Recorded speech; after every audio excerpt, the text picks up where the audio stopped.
যুক্তরাষ্ট্রের ইউএসএইড স্থগিতের ফলে বাংলাদেশের অন্য গুরুত্বপূর্ণ প্রকল্পগুলোর ভবিষ্যৎ নিয়ে উদ্বেগ প্রকাশ করেছেন প্রধান উপদেষ্টা অধ্যাপক মোহাম্মদ ইউনূস। তিনি বলেন, বাংলাদেশের সংস্কার ও পুনর্গঠনের এই গুরুত্বপূর্ণ সময়ে যুক্তরাষ্ট্রের সহায়তা অপরিহার্য। মঙ্গলবার রাষ্ট্রীয় অতিথি ভবন যমুনায় তার সঙ্গে সাক্ষাৎ করেছেন বাংলাদেশে নিযুক্ত যুক্তরাষ্ট্রের charge d' affaires Tracy Jacobson. এ সময় তিনি এসব বিষয়ে কথা বলেন। বৈঠকে তারা পারস্পরিক স্বার্থ সংশ্লিষ্ট বিষয় এবং ইউএসএইডের বৈশ্বিক কার্যক্রম স্থগিতের প্রভাব এবং অন্তর্বর্তী সরকারের সংস্কার এজেন্ডা, রোহিঙ্গা সংকট, অভিবাসন ও দেশের আইন শৃঙ্খলা পরিস্থিতি নিয়ে কথা বলেন। অধ্যাপক ইউনূস তার সাম্প্রতিক প্রচেষ্টা তুলে ধরে জানান, তিনি একটি সম্মত কমিশন গঠনের উদ্যোগ নিয়েছেন এবং এর আওতায় রাজনৈতিক দলগুলোর সঙ্গে সংলাপ শুরু করেছেন।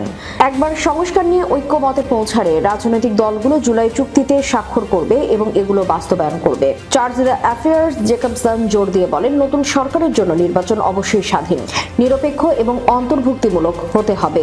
তিনি সম্প্রতি নিরাপত্তা বাহিনী কর্তৃক চালু করা অপারেশন ডেভিলস হান্ট সম্পর্কেও জানতে চান।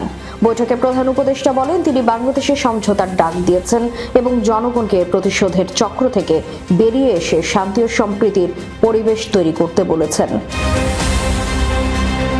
ডিসি বলেন, আমরা সবাই এই দেশের সন্তান, প্রতিশোধের কোনো স্থান থাকা উচিত নয়। আইন শৃঙ্খলা রক্ষাকারী বাহিনীকে যে কোনো পরিস্থিতিতে মানবাধিকার রক্ষার নির্দেশ দেওয়া হয়েছে। প্রধান উপদেষ্টা বাংলাদেশে আশ্রয় নেওয়া 10 লাখ রোহিঙ্গা শরণার্থীর জন্য যুক্তরাষ্ট্রের অব্যাহত মানবিক সহায়তার প্রশংসা করে বলেন, রোহিঙ্গাদের জন্য যুক্তরাষ্ট্রের সহায়তা সবচেয়ে গুরুত্বপূর্ণ।